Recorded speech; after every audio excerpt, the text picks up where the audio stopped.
Apakah UGM berani mengakui bahwa beberapa versi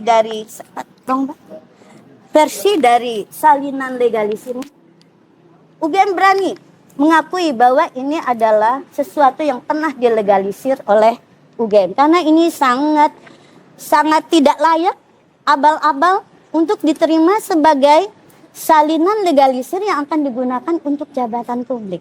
Bahkan kami sudah mencocokkan dengan CV-nya juga menurut saya untuk setingkat level jabatan publik itu sangat tidak layak.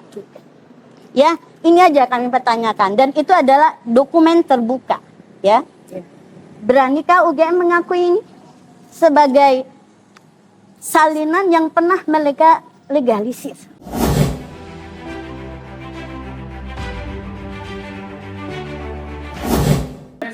Sebentar ya. Kita waktunya nggak panjang. Oke.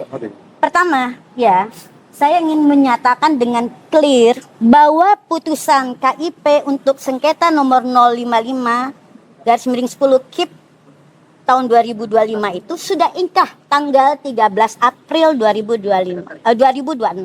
Sementara UGM memasukkan gugatan keberatan ke petun itu sudah lewat tanggal 14, baru sampai ke kami tanggal 15 April. Jadi ini udah ingkrah.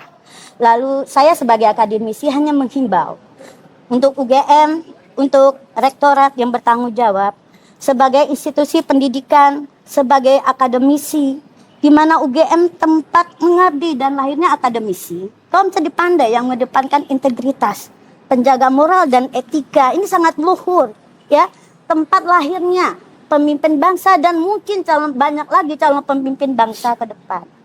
Nah, saya menghimbau UGM untuk turut, ya, menyelesaikan skandal ijazah milik mantan Presiden RI dengan cara yang mudah, cepat, benar dan adil, sesuai dengan logika hukum dan common sense.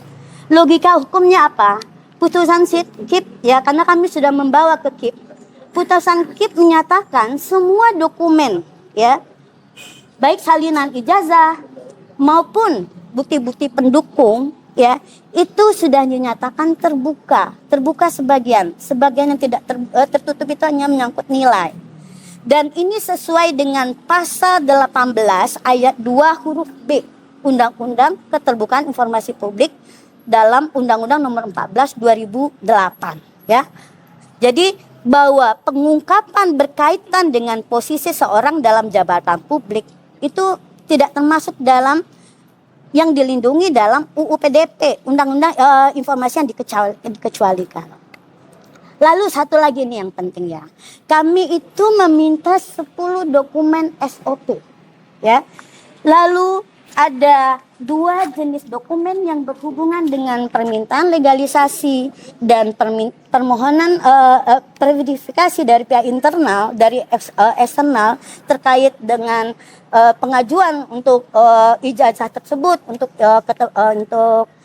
jabatan publik. Itu benar-benar dari awal itu sudah terbuka, ya.